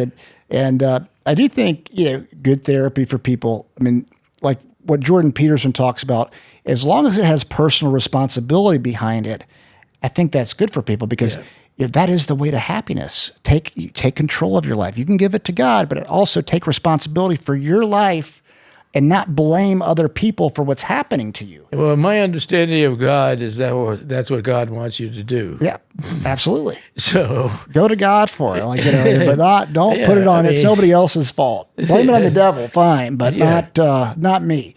And but I think that's what's driving so much depression. Is ideology. I think you're absolutely right. We have that. The whole woke movement is based on a victim competition. It is. That's what it is. That's it. That's exactly what it is. Why are people more depressed than ever? Why, are they so sad? It's because they're victims. Yep. That's that. When you're a victim, when you define yourself as a victim, you're taking away your power. You're giving it to that other person. That's that comes out of what we were saying much earlier, that people like us have a duty of positivity. Mm-hmm. Because your power and positivity, you can't have power without positivity. Right. They're not compatible. Well, what do you think? Okay, so I'm getting a little off the questions here, but it's more philosophical. When I hear well-intended people on the left call people marginalized and oppressed, and they go and they teach these people that, okay, let's say the world is, it's a racist world, systemic racism, all these things. I think a lot of them are well-intended. I think they mean to, we got to help the oppressed people, got to help the marginalized people. But my bigger concern is, and I think this might be why we have such a big problem in our country, is that the kids actually believe it. Because if they believe it, they're going to be that which they believe. Oh, I think this is absolutely true. And I think there's, I would add an element to it that I've been seeing lately. Mm-hmm. And I hope I'm wrong a little bit. But I think the left is essentially sadistic in a clinical sense. Because it's so obvious. What you're saying is it's essentially obvious. If you tell someone, you're a victim, oh, really? Oh, that attracts them in a whole bunch of levels. And the person who did it is lying to them. And why are they doing that? There's a kind of element of sadism to it. Yeah, absolutely. I think the person I like the most, I bumped into a lot of people running for office because of what I was doing. Mm. The one I liked most as a person was Ben Carson. Mm. Because he got that cold. And he lived a life in opposition to that. Yeah. And yet we have the Kamala Harrises who also never had a real suffering problem, right. But now pretend she does. Like she did that, on that bus, I was that kid. No, she didn't. She didn't. She was privileged. She was a professor's daughter. Let's get serious. Mm-hmm. But it's a game, and there's got to be an element of sadism. Why are they doing it? Yeah, well, I think that people parrot it, and it's the moral narcissism or virtue signaling that really pushes that idea forward. When I look at, I think, okay, if I were black and I've had all these things, certain things happen to me, and I believe that, I could easily say, oh, this was racist. There's so many times, and I'll do it now, I'll put myself, if this happened to me and I was black, I would call it racist. Or I not would, but it would be easy to.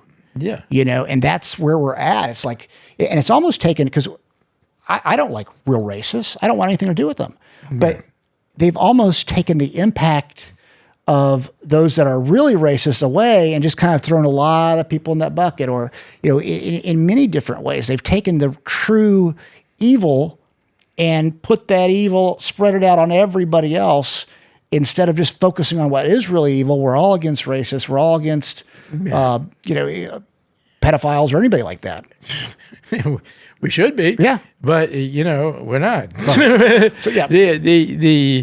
But I'm going to investigate that sadism element because it's interesting. It's you got to find out what the reason for this is. I mean, some of it is obviously just power.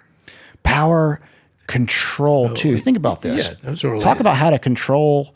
Let's call it an underprivileged community. You control them by getting them to believe they don't have opportunity. Someone who moves to America is much more likely to become a millionaire than someone who was born here. Why is that? Yeah. Because they see the American dream. There's so much opportunity here. It's everywhere. It's actually getting easier. I think the world's getting soft. And so like men that stand up and fight, we're like, it's never been easier to be successful in America. There's so many weak men out there.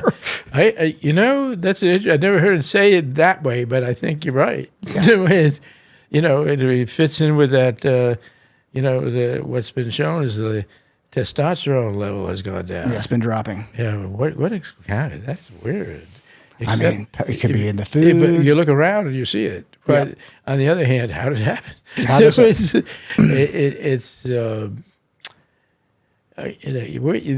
part of that whole split between men and women now too. The feminized male is just. It's really, when you see it in a place like Nashville, which you shouldn't. Yeah, no. In New York and California, it's become a predominant, motor. It's sweeping the nation. Yeah, well, the idea of toxic masculinity. What is that? Yeah, it's just these stupid buzzwords. The assumption is all men are rapists. Yes.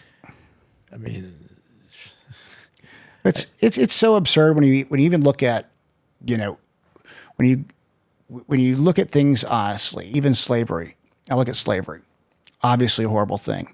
I actually started kind of laying out different chapters if I were to write a book on the history of slavery, because I just thought I'd actually just go back to the beginning. I just been doing a little research because I really want the argument. I want it to land though with people.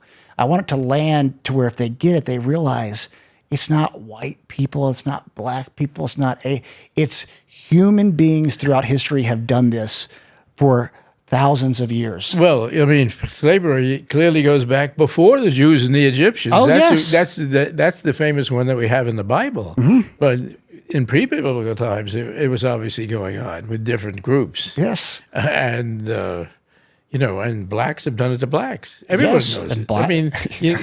That 1619 project that the New York Times is beloved of is just absolute propaganda. Yeah.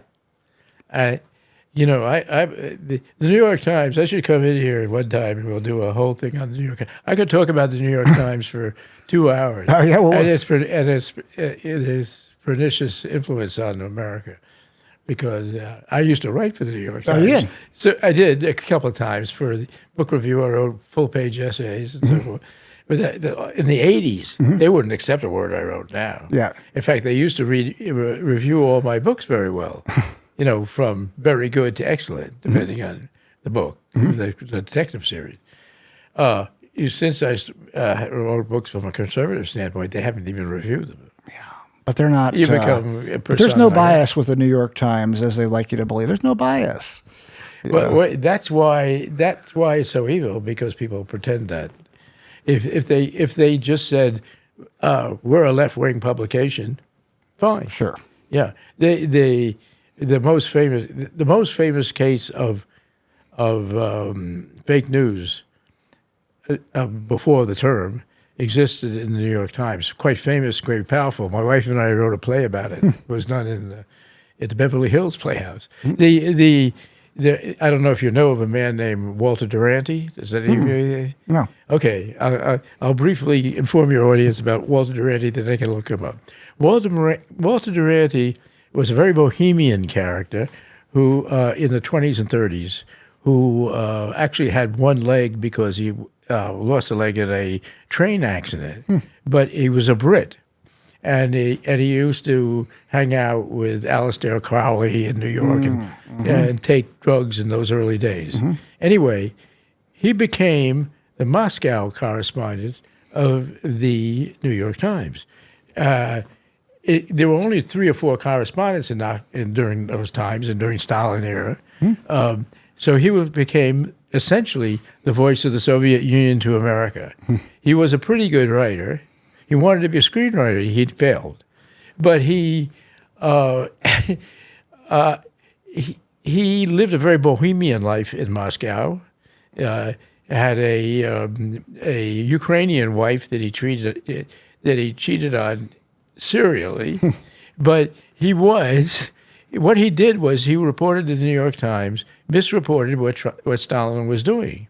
The most famous thing that Stalin did at that period was the starvation of the Ukrainians, known as the Holodomor, which resulted, some people think, in more deaths of Ukrainians than Hitler's Holocaust. Wow. I mean, it was a big deal. Yeah. If you look at photos, you can see photos in the internet of emaciated people walking around the Ukraine that looked like they were going to die. Anyway, and did. Anyway, he then famously wrote for the New York Times that this wasn't really happening much. He said, at any way, to the extent it is happening, the famous line was, you have to break a few eggs to make an omelet. And so this man was then responsible for Roosevelt, he acknowledged it, FDR, recognizing the Soviet Union, because everyone was pulling at Roosevelt and saying he was doing all these bad things, Stalin. And Roosevelt said, well, Walter Duranty is writing from Moscow. It's not so bad. Wow.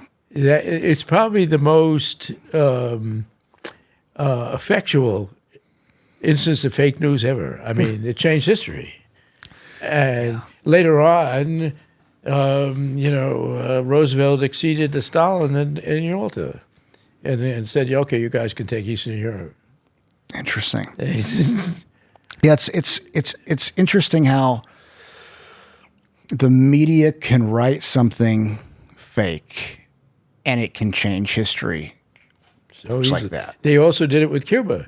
Herb Matthews was their reporter in the Sierra Maestro with Castro, who wrote in the New York Times, this man is a Democrat. He is not a communist.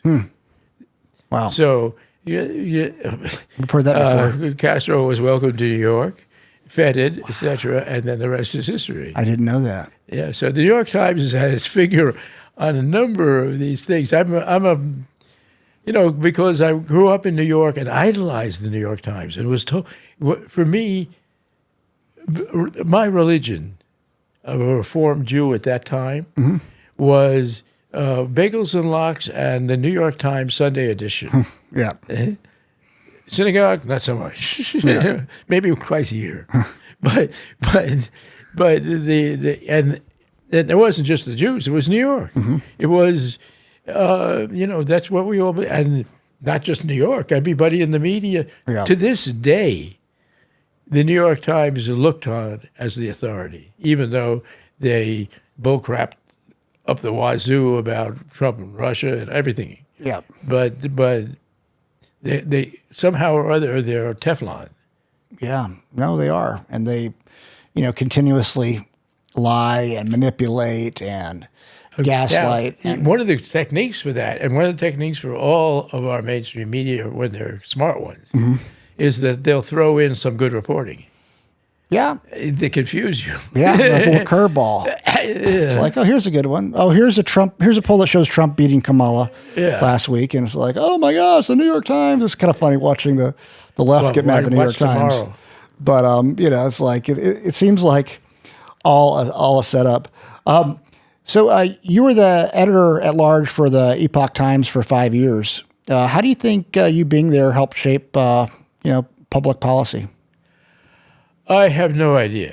But I wrote, I wasn't the only one. There were several good people. Some have left, like Lee Smith, who wrote that wonderful book on Trump-Russia collusion. It was #1 bestseller for a long time. We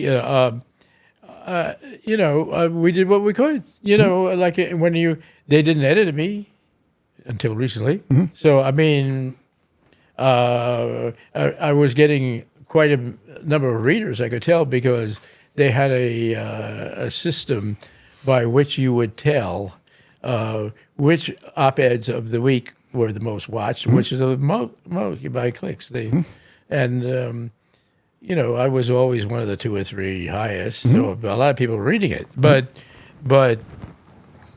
what people do with what you write is very hard to know. Sure. Except that you get lovely things. I think you must get them. What's that?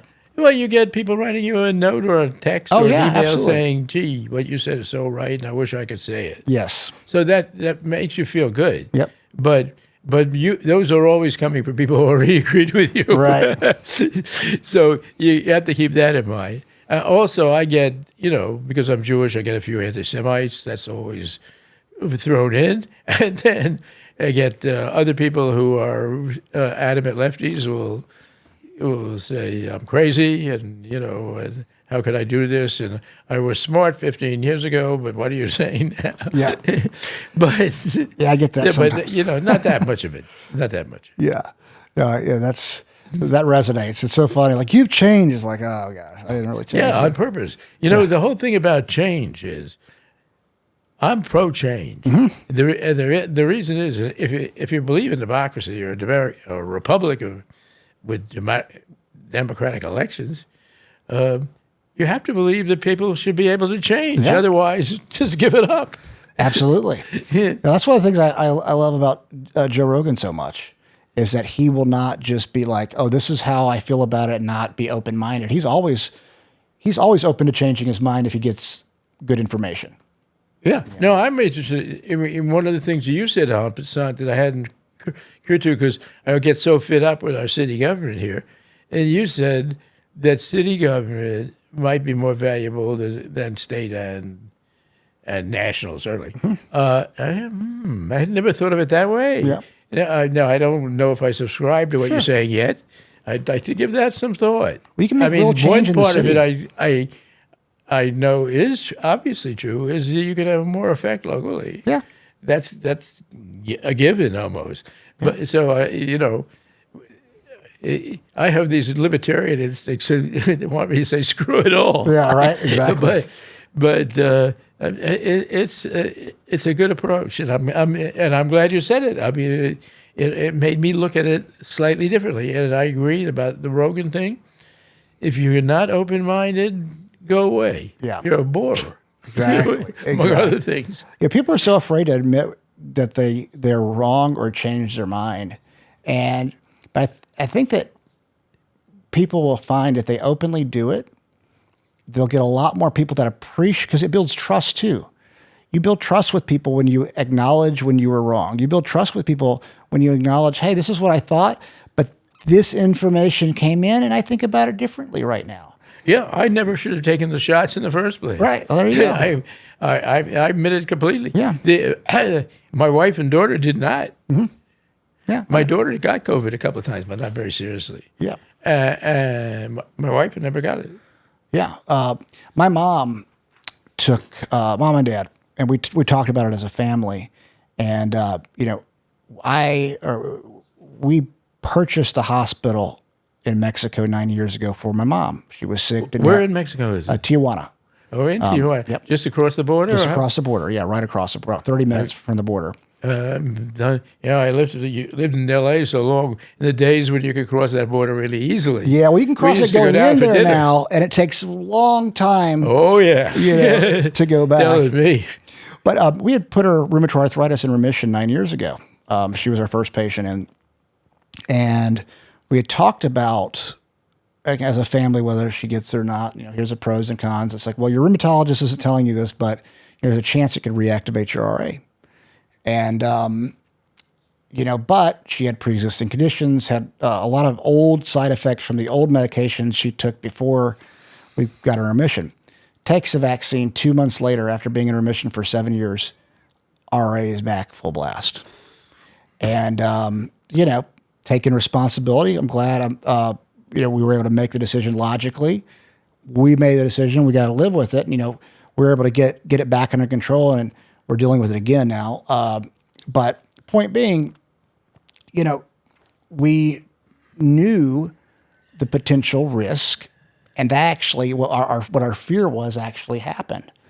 And, that's an instance too. Do I wish I would have made a different decision? Yeah, I wish I would have, but we were taking the best information that we had at the time. 65 and up was high risk, pre-existing condition. She was in one of the buckets that could have a bad outcome. We had been working. I'd been working with scientists in mRNA for a while, so I know a lot about it. Did not think it was ready for prime time by any means. By the way, that's a whole other conversation we could have later. But so you make the best decision with the information that you have, and it could be wrong, and you can shift. But I wish more people. I really would. Those that are like listening, I hope if people are listening to our podcast, we can actually have people be open to changing their mind and not being so rigid of you're in this box or you're in this box. Like be in a bunch of boxes. Well, one thing about a forum like you do here, a fairly lengthy podcast, is that your guests, if they seem rigid, will make for a very boring show. Sure. And also it gives people more of a chance to explain what they think and the reasons for it. Yes. Because so that's something I'm always wrestling with when I write an op-ed, is that how much information should I be giving, not just about my views, but what does the audience know about this, and when am I boring them? Because from my fiction and screenwriting background, I fear boring people because they're going to switch it off. So I have a more of a fear of that than most people, and more than I should. But you're always wrestling with, do you need to go back and explain X, Y, Z? Yeah. The example being the fight over ivermectin, and explain that, the Brits, in that fancy British magazine, they attacked it and all this, but it's you never know what you're getting out there, who's listening or who's reading. You just don't know. No.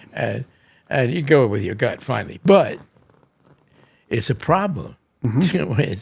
But the more I like your form, and what worries me is I have ADD. Now, that's not fair to say. I have my own self-induced ADD because I always have to be writing to justify my life. Yeah. So I rarely listen to lengthy podcasts. Yeah, well, Rogan kind of mastered it. His are 3 hours, 4 hours. Yeah. We cut ours up in clips as well. I saw that. That's what goes, like a lot of them will go viral or some of them don't. But you get you get the meat and potatoes, and then we have a lot of people that do, listen to the long form driving down, and conversation, to me, I like it because we can explain ourselves. It's not like I told you before, no gotcha moments. If something feels weird, I'm happy to, because it's not what it's about. It's about bringing out thoughts and ideas that could possibly make an impact in the world and telling your story with your wisdom.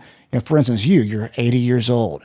You've been through you have so much experience in life, going from hanging out with the Black Panthers to being a Academy Award winning writer, changing paths, going from liberal to conservative, writing a bunch of novels. I mean, that's a great amount of experience, and you can't explain. I mean, there's so much more we could get to, and we got to wrap it up here shortly. But you can't explain that in 5 minutes. You can't tell your story in 10 minutes. You can't even do it in 30, or we're going on 2 hours. We didn't get everything in that could be told. And so you need that long form to be able to do that and not be mischaracterized what you're saying too. You know? No, I totally agree. I'm having fun being here for that reason. Yeah. I've had some long form interviews, and notably with PBS book chat shows, Oh, nice. because, but they usually they run 1 hour. Yeah. You know? That's still And I walk out and I say, well, wait a minute, I forgot to say that. Yeah. No, that happens all the time. It'll happen this one too. I'm sure if I did 6 hours, I'd forget it. Yeah. So, you said that you believe Substack is the future for writers. That's a little bit self-serving because I decided I'm going to give it a shot. But there's a famous quote from A.J. Liebling, who was a New Yorker writer in the 40s, which I've always loved, and that was, and I think you'll understand it immediately. That is, freedom of the press is guaranteed only to those who own one. Yes. Yep. Absolutely. And you get to a certain point, and you think, I want to own my own means of expression, simply because I don't believe I'm in sync with anybody. It's not because I don't like them. Sure. And not because I don't agree with them 80% of the times or 88% of the time. It's because in order to be authentic, and I think that the Substack movement, and there's also these things called locals, which is pretty much the same, it is encompassing that. I mean, you could write things on Twitter and so forth, but they're just like, they're too brief, and they're just subjects for really stupid argumentation. I mean, I was blackballed on Twitter for some time for reasons I have no idea what they were. Yeah. This was pre Elon Musk, and I finally got back on after he came in, of course, and I realized I don't like this. It was all like yelling, and it wasn't even interesting. Sometimes it's good when let's say there's a terror attack in Moscow, and you can go online and get some quick info that may or may not be correct, but you're ahead of the press. Yeah. But that's about it to me. I think the Substack place, and what that does is evolves communities, and I'm trying to generate a respectful community. Something I think you're similar to what you're doing. Yeah. I'm a writer to the core. We'll have some podcasting and videos. My wife and I both have a lot of film experience, but we're going to mostly write because that's what we do. I mean, if I don't write something every day, I'm a depressed and angry person. Yeah. That's my way of the only two things in my life that calm me down: writing and tennis. Yeah, I was going to say tennis. I heard about tennis. No, that's true. Hiking is good, but and food. Yeah. I'm doing more than that. Yeah. Okay, yeah. I'm a positive person, but that I believe the Substacks are really starting to evolve. Barry Weiss's Substack, the Free Press, she's got some very good people writing for her, like Douglas Murray from the UK. And we're probably going to bring in people, but we're first going to do our own thing for a while, because it's a big deal. Because at the Epoch Times, I evolved a big audience, but they didn't give it to me. So now I have to start at ground zero, which is an interesting thing at 80. Yeah. Because I did, the PJ Media was my company, so everything was me. Yeah. I was the boss, sort of. Yeah. But as in every case, the CEO is not really the boss. The boss is the money. Yeah. And the money sometimes interfered with what I wanted to do there. But it was, look, everything is good. You learn from everything. And I am more of a believer in God than I've ever been. Part of that is being 80, I admit it. The other part, though, is learning. And I am convinced that every one of us is here for a reason, and that my reason is to write. Love it. And I better keep going, otherwise I'm betraying God on some level. Maybe that's not the right word. I'm not doing what he wants me to be, Yeah. or he, she, or it wants me to do. It's interesting that you think about that. Because I was given a gift. Yeah, same I'm question. not a bad writer. I'm not, I'm not a William Shakespeare. I'm not kidding myself. But I'm a decent writer as they go in this country at this moment. I mean, when I was just in Africa, we started our blog with an African safari write-up. I was reading the great safari writer, of course, Ernest Hemingway, as I was flying around on bush plains in the middle of Tanzania. And that dude could write. Yeah, he absolutely He could. really could. But, when you read that, you realize you got something to shoot for. And so I'm always very cognizant when I do the entrees in the Substack, and I think I'm going to be, I suspect I may be better than ever this time. Awesome. I hope so, because if not, why do it? You got to get better. And so I'm going to shoot for a dual thing, that are very related to being as truthful as I can about what I feel and think, but to express it elegantly in the way that Papa did, as they called him, or as he called himself in The Green Hills of Africa, which is the book I was reading. I hadn't read that one. I'd read a lot of his novels, but The Green Hills of Africa is sort of halfway between a novel and a journal. Nice. Yeah, I haven't read that. I guess in closing, I'll let you finish off with something in closing, but I want to ask: next 10 years in the United States, where do you see the future going? Ask me in November. Yeah. I think we're on a razor edge, but taking 2 steps backwards and maybe a scissor step and whatever step from those games we played as a kid. He's got the whole world in his hands, as Mahalia Jackson famously sang. And just always remember that, even the morning of November 6th, if everything goes the wrong way, he didn't go away. Yeah, absolutely. And I think I'm saying that for myself. Yeah. But I'm saying it for anybody listening who cares to hear it. Yep.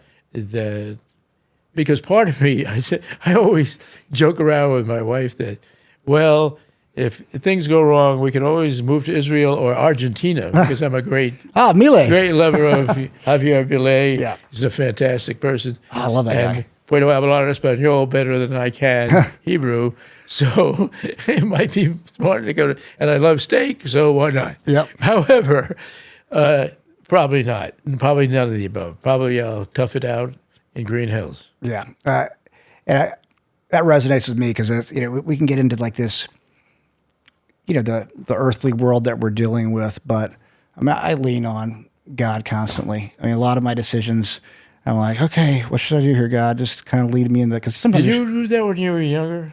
No. I don't. I think it's a natural evolution. Besides that, but it takes a certain amount of maturity to start to realize, and a certain amount of humility. Yeah. Well, as our company's gotten bigger, and there's more responsibility, some of the stuff is so heavy. It's like I couldn't do it without praying. Couldn't do it. Like it's like, God, you got to guide me because when you're in the medical realm, particularly, it's life and death all the time. All the time. And so, God does get me through that, and I think that's good advice for for the world as well. Anything you want to say in closing to everybody? Just an advertisement for myself. Let's hear it. The advertisement is go to americanrefugees.substack.com and subscribe. It's free. It's going to remain free for a while, I think, because eventually we'll probably have to monetize a little bit, unless it's considering we live in an erratic stock market. But we're not going to do that for a while because both my wife and I want to build up a readership, and there'll always be a number of free things on there. We're not. The responsibility of the thing is such that we really want to build this community of people who are willing to think about things in a serious way. I'll say one more thing to explain the title. The book American Refugees, as you mentioned earlier in the show, is primarily about what it means and what happened when this mass migration occurred from blue to red states. But it is our contention and my contention that we are all refugees in America now. So we're refugees from the America that we grew up in and remember. So that is why we decided to name the Substack after that book. So that it's not just for people who moved from LA to Nashville. We welcome them. but it's for people who are living in San Diego and living wherever. I get a lot of writings from Europe and Australia. So we're all kind of refugees from that dream. Yeah. And so that's where the title comes. Interesting. I do want to ask you one more. Are you friends with, or do you know like Matt Taibbi or Glenn Greenwald? No. No. I've read them for life, but I'm not friends with them. But they're great examples of this movement. Yeah, reminds me of what you're thinking. Because they're always authentic to what they're not BSing. Yeah, and they write well. You got to do both. Yeah, extremely courageous writers. Taibbi, he took a beating. It's so funny. He was like a darling of the left for so long. So is Glenn Greenwald. Well, I identify. I'm older than Taibbi, but I was a darling of the left. And you got to go with the flow. You have to. Of course, that I mentioned to you an old song called Backfield in Motion, which really dates me more than you. Backfield in Motion. It was one of those black guys. Great, good song. You can certainly find it on YouTube. Yeah. But that's what happened to our culture. I mean, the famous speech about that Reagan said about, I didn't leave the Democratic Party, the Democratic Party left me. That's where we are. It's true of me, too. It's different to the Democratic Party because Reagan's a different generation. Sure. But I'm the Democratic Party of the Kennedys. Yeah. Not that I entirely approve of them, but that's another show. Yeah. Well, Roger, thank you so much for coming and hanging out. And maybe in a year or so, we'll have you back on and have another great conversation. I really did enjoy it. Oh, I did too. Yeah. Thank you very much. Thank you.